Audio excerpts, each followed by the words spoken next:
Merci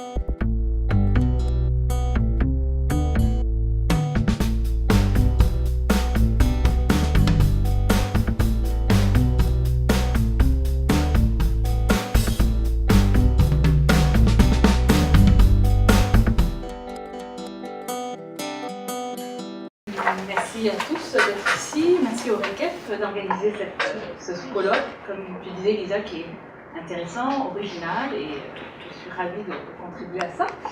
Alors, avant de commencer, je vais déjà vous dire que je n'ai pas encore les réponses à mes questions. Donc, quand je parle d'impact des lois progressistes sur les femmes veuves rescapées du génocide, je ne suis pas encore allée faire mon terrain, je m'apprête à le faire au mois de mai. D'ailleurs, j'ai reçu ma première bourse de mobilité cette semaine. Au mois de mai, pour 2 mois, donc je vais faire une recherche ethnographique à Kigali, en région aussi, avec l'association AVEGA, qui est une association de veuves du génocide. Alors, j'ai appelé ça comme ça, et au-delà du Parlement, parce que, je vous le dirai un peu plus tard, mais je trouvais que c'était une question qui m'intéressait beaucoup. On parle beaucoup des femmes au Rwanda, on parle beaucoup de la place de la femme au Rwanda, qui est une place de plus en plus importante, et c'est une très très bonne chose. Et souvent, je trouve que ça prend peut-être un peu trop de place, et on ne voit pas les autres femmes, Madame tout le monde. Hein, et voilà, donc ce travail, c'était dans cette réflexion-là. Aussi, à travers cette présentation, quand on va parler plus tard, pendant l'échange, j'aimerais également avoir vos impressions, parce que c'est encore un work in progress, d'une certaine façon. J'ai encore un mois avant d'y aller, donc je suis encore en réflexion, et je pense que votre feedback, surtout ceux qui connaissent le Rwanda, ceux qui viennent du Rwanda, ou ceux qui ont travaillé sur le Rwanda, pourront nourrir ma recherche, et je pourrai partir encore mieux préparée. Donc n'hésitez pas pendant la période d'échange de revenir sur certains points que je vais aborder. Alors pourquoi la maîtrise déjà? Pourquoi m'être inscrite à la maîtrise? C'est à la suite du projet Histoire de vie Montréal, justement, dont Lisa a parlé. Ça m'a poussé à en savoir un peu plus. C'était un projet avec des Montréalais d'origine rwandaise. Et je me suis dit que ce serait intéressant d'aller voir qu'est-ce qui se passe au Rwanda. Et c'est comme ça que ça a commencé. Et pourquoi sciences politiques? Parce que j'aurais pu le faire en histoire, vu que je baignais dans l'histoire orale. Le côté politique, c'est venu justement avec l'Université de Montréal, quand je travaillais comme chargée de projet. J'ai travaillé sur les relations internationales. Donc, une façon de conjuguer un peu les deux, c'était l'histoire de vie à travers la recherche ethnographique que je m'apprête à faire. Donc, j'ai aimé le côté de donner la parole, de laisser les femmes parler, et le côté politique aussi qui m'est venu avec l'Université de Montréal.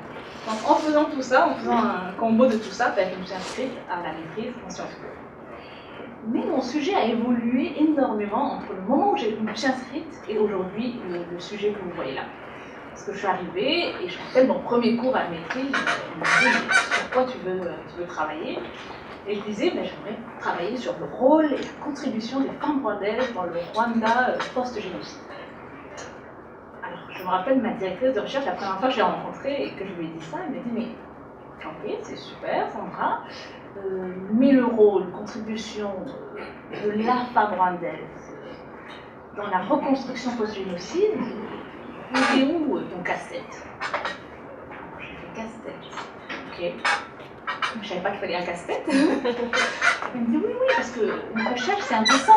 Il y a un problème quelque part, et comment tu veux régler ce problème? Comment tu veux apporter une solution un peu à ce problème que tu soulèves?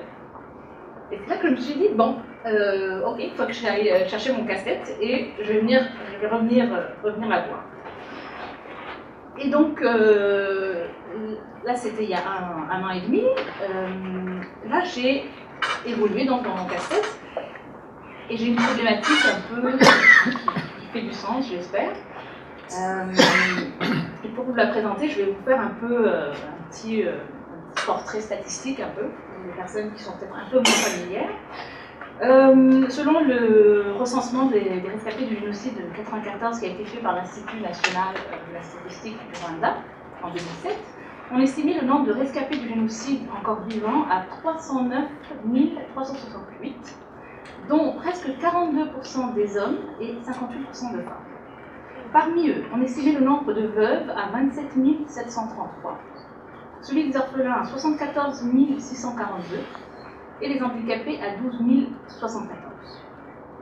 Donc le génocide, comme on le sait, a détruit le tissu social rwandais. La démographie a drastiquement changé et les rôles des femmes rwandaises a complètement été chamboulés parce que les relations de genre ont été affectées par cela. En effet, au lendemain du génocide, les femmes se sont retrouvées seules, obligées à ne compter que sur leur propre force, les hommes étant pour la plupart soit morts, soit en fuite, soit en prison. Et donc pour survivre, elles ont dû assurer des tâches que jusqu'à maintenant elles n'assuraient pas. Donc on a vu des femmes grimper sur des toits, devenir maçons, des femmes garagistes, reconstruire des maisons. Donc tout ce regard sur les femmes rwandaises en fait a été valorisé, donc elles prennent de plus en plus de place sur la scène en général. Donc ça c'est une façon de donner un peu le portrait. Alors l'élément qui vient à tous les coups dans beaucoup de recherches sur le Rwanda, c'est la question du Parlement. Mais je trouve que c'est important de le mentionner. Notamment à l'issue des élections législatives de septembre 2013, donc l'automne dernier, les femmes représentent désormais près de 2/3 de la chambre basse du Parlement. Selon la Commission nationale des élections, ce sont en effet pratiquement 64% des sièges qui sont occupés par les femmes. Un véritable bond par rapport à 56,3% des sièges qu'elles détenaient dans la législature avant ça. Et donc le Parlement rwandais demeure ainsi le seul Parlement au monde à avoir autant de femmes au Parlement. Et il conserve donc son premier rang. Donc ça, souvent on le mentionne. Donc on commence, voilà, le Rwanda, il a changé, etc. Le Parlement, voici un élément qui montre que les femmes sont présentes un peu partout. Mais après, en voyant ça, je me disais, ok, c'est super, mais il faudrait voir comment les lois qui sont votées au Parlement, justement, par ces femmes majoritaires, comment elles affectent ou comment elles s'appliquent sur les femmes de la société civile. Et parmi les lois, donc je me suis arrêtée à 2 lois, parce que je me suis dit, bon, on ne va pas trop élargir non plus, parce que une maîtrise, c'est pas non plus un doctorat, donc on me dit, il faut cibler. Ok. Alors les 2 lois sur lesquelles je me base donc, pour ma recherche, ça va être la loi de 99 sur l'héritage. Alors c'est exactement la loi relative au régime matrimonial, libéralité et succession sur les droits de la femme et de la fille au Rwanda, et qui a établi, en 99, l'égalité entre les sexes en matière de succession. Donc je voulais m'attarder sur cette loi-là de 99. Et la deuxième loi, c'est la loi de 2005 sur la propriété foncière. Après un long processus d'essai et de négociation, le gouvernement du Rwanda a adopté une loi foncière qui cherche à formaliser les droits des terres par l'introduction des titres officiels.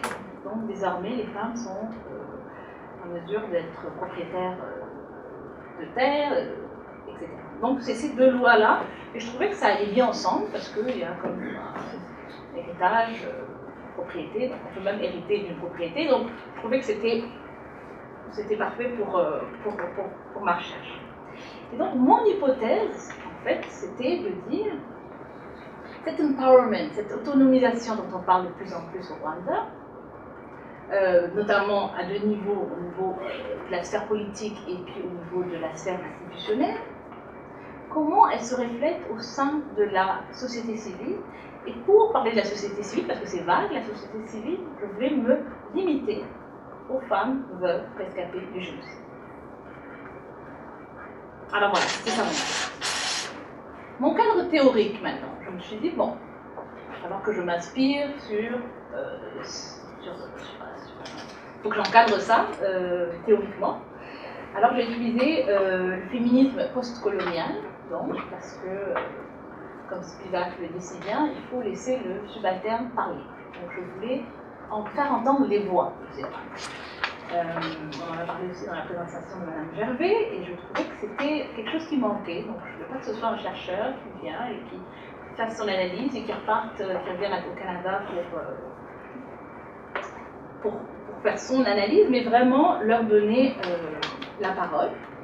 Mais en plus de ça, de ce cadre théorique-là, je voulais rajouter là-dedans l'intersectionnalité que j'ai vue dans mes cours sur le féminisme et la science politique. Et dans le cadre, pour le cas rwandais, c'était de voir comment les différentes dominations en fait, interagissaient simultanément sur la vie de ces femmes-là. Donc le fait d'être femme déjà, le fait d'être veuve, le fait d'être rescapée, le fait de vivre en ville versus en campagne. Donc comment tout ça agissait en même temps donc, dans le cadre de ces femmes-là. Donc c'était féminisme postcolonial, intersectionnalité, puis voir avec ces deux lunettes-là, encadrer ma recherche là-dessus. Ensuite, je me suis dit, bon, méthodologie, l'expérience que j'ai eue dans l'histoire de vie, il fallait que je l'applique d'une certaine façon. Alors je me suis dit, bon, je ne vais pas faire les récits de vie de ces femmes-là, ce serait peut-être un peu trop long. Et puis aussi, moi je me concentre sur ces deux lois-là, donc il faudrait que ce soit des entrevues semi-dirigées qui portent sur les deux lois dont il est question. Donc je m'apprête à faire cette étude de terrain, 2 mois. J'aimerais interviewer une vingtaine de femmes, peut-être un peu plus ou un peu moins, donc dépendamment du temps. Mais surtout, ce que j'aimerais faire à travers ces entretiens-là, c'est d'avoir leur perception. Donc, premièrement, de cette autonomisation-là dont on parle beaucoup à l'étranger et sûrement au Rwanda aussi, mais comment elles le voient, donc comment elles le définissent même, cet empowerment. Donc, avoir leur définition. Vivre au Rwanda, comment vous trouvez cette nouvelle société justement qui donne beaucoup de place à la femme. Ensuite, tranquillement, une fois qu'on a défini, en fait, défini empowerment, autonomisation, j'aimerais avoir leur connaissance ou pas de ces lois-là.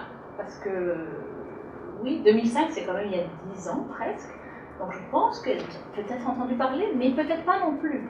Donc il ne faut pas que je parte avec le présupposé que oui, elles en ont parlé, c'est un sujet de conversation tous les jours autour de la table, peut-être pas. Donc déjà leur dire, est-ce que vous avez entendu parler de ces deux lois-là Donc voilà, tranquillement, donc rentrer dans le vif du sujet. Est-ce que vous êtes concerné ou avez-vous été concerné directement par ces lois-là? Que ce soit appliquées à votre cas, que ce soit l'héritage, que ce soit la propriété foncière. Et selon les réponses, ma directrice me disait, bon, tu sais, des fois, les personnes, ils n'aiment pas parler d'eux, donc demande-leur s'ils connaissent quelqu'un qui a eu un impact avec cette loi-là, ou qui a eu affaire avec la justice, ou en tout cas qui a eu un rapprochement par rapport à ça. Et peut-être que ça va commencer à ouvrir le dialogue, et puis ensuite, elles vont parler d'elles-mêmes. On n'aime pas beaucoup parler de nous-mêmes comme ça, surtout devant une chercheure qu'on ne connaît pas. Donc tranquillement, avoir leur perception là-dessus, voir ce qui fonctionne selon elles, une fois qu'on est un peu plus dans le vif du sujet. Est-ce qu'il y aurait des choses à changer dans ces lois-là? Est-ce qu'il y a des failles? Ou au contraire, est-ce qu'il y a des choses à applaudir et que... voilà. Donc c'est vraiment dans ces entrevues-là que je m'apprête à les faire. Le groupe d'âge que je cible, donc ce serait les femmes entre 45 et 60 ans. Pourquoi? Parce que ce qui m'intéresse, moi, ce serait des femmes qui étaient déjà adultes pendant le génocide. Comme ça, il y a une certaine comparaison qu'on peut faire entre l'avant et l'après. Ça peut être un élément important. Donc, l'association avec laquelle je vais travailler, c'est Avega. Nous avons un bureau à Kigali. Donc, la plupart des entrevues se feront à Kigali, mais j'aimerais, encore une fois, comparer ville versus région, ville versus milieu rural, 2 autres bureaux de Avega, un à l'est, à Guamagana, et à Gisenyi, probablement, chez Berthe. Donc voilà, donc ce serait une vingtaine d'entrevues, 10 à Kigali, 5 à l'est, 5 à l'ouest, dans un monde idéal. Et il y a plusieurs défis là qui m'attendent, plusieurs questionnements. Et c'est peut-être par rapport à ces défis-là que j'aurais besoin de votre input. En tant que Rwandaise vivant au Canada, en tant que Rwandaise n'ayant jamais vécu au Rwanda, tout ce rapport-là je me dis, ok, comment je vais être perçue? Est-ce que le fait d'être Rwandaise d'origine, est-ce que ça va créer un lien automatiquement de confiance et que tout va bien se passer? Ou au contraire, on dit on est une Rwandaise, mais pas vraiment du Rwanda. Donc, Muzungu, mais noir, bref. Bizarre. Ça va être intéressant de voir ça. Donc, j'ai tous ces a priori là que je me dis, oulala, ça va être quelque chose. Je suis allée au Rwanda à plusieurs reprises, mais juste en vacances, 2 mois, 1 mois. Est-ce que j'ai déjà fait 2 mois? Je pense que le maximum que j'ai fait, c'est 1 mois, 1 mois et demi. Donc là, c'est la première fois que je passe 2 mois de suite dans mon pays d'origine. Toute la question de réflexivité aussi, hein, on en a parlé avec Sandrine dans des échanges. Voilà. Comment ça va se faire? C'est inhérent à l'ethnographie, mais en même temps, voilà, je vais sûrement en apprendre beaucoup sur ma culture. Donc, tout le côté distance aussi. Hein. Comment je vais garder la distance du chercheur, mais en même temps, je suis dans mon pays. Voilà, ça va être quelque chose. La question de la langue, je ne maîtrise pas parfaitement le Kinyarwanda. Donc je serais allée. Oui, m'a dit ça. Non, mais c'est une question que je me dis, bon, je vais y aller avec un interprète, forcément.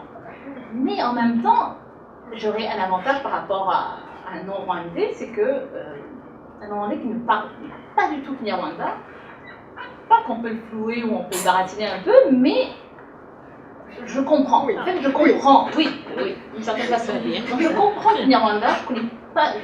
Je pense que je comprends à 80%. Allez, je veux me rajouter des. Non, vas-y. J'allais dire. Non, tu es mieux qu'Elisa. Je rappelle qu'on filme. Être, comme j'imagine, en fait, être sourd. Tu vois, on reconnaît les. Il y a tout le langage autre que le. Mais j'imagine ça comme ça. Enfin, mais c'est pas absolument. Je me suis permis d'interrompre parce que je dois te rappeler. Ok, oui, j'ai presque fini de toute façon. Alors, la langue, ça va être un autre obstacle, un autre défi. Donc, je vais avec l'interprète, mais en même temps, c'est pour cerner les subtilités. Je pense que le gros de l'entretien, je vais le comprendre. Je suis capable de comprendre quand quelqu'un parle. Voilà, comme je disais, 80%, je pense que. Mais c'est moi, quand je vais poser mes questions, que ça va être quand même un peu plus compliqué. Donc, un interprète va m'aider avec ça. Mais ça aussi, c'est bizarre d'avoir un interprète au Rwanda, en tout cas. Et puis l'autre aspect aussi qui me pose problème, mais c'est tout le rapport avec l'argent. Parce que quand on parle d'héritage, on parle de propriété foncière, il y a tout le côté monétaire, et puis c'est pas un sujet quand même tabou. C'est un peu tabou, où les gens n'ont pas d'argent au Rwanda. Donc comment aborder ça sans parler de sous vraiment? Donc, ça c'est une chose. Et de ce que j'ai vu à date, et là je vais m'arrêter là, c'est dans la revue de la littérature qui traite de ces lois-là, en tout cas, le principal défi c'est comment ces lois-là cohabitent avec des pratiques coutumières, donc des pratiques qui sont là depuis des années, et chacun il y a comme un flou, donc chacun a son interprétation de cette loi-là. Des fois, ils utilisent à la fois des éléments de la loi, mais ils le rajoutent avec des choses coutumières, justement. Donc, ça va être voilà, faire le ménage là-dedans et faire le tri, ça va être un autre défi. Et puis Berthe, quand j'ai parlé de mon sujet, elle me dit oui, ce serait intéressant de parler à des veuves qui se sont remariées, par exemple. Voilà, pour voir comment la dynamique change. Est-ce que je vais essayer d'en sélectionner certaines dans mon groupe, peut-être? Sandrine me disait, mais oui, Avega c'est bien, mais il faudrait voir aussi d'autres groupes qui sont peut-être un peu moins financés, parce qu'Avega c'est quand même assez institutionnalisé. Donc il y a toutes ces questions-là. Alors, pendant les échanges, on va parler de ça. Ok, je m'arrête.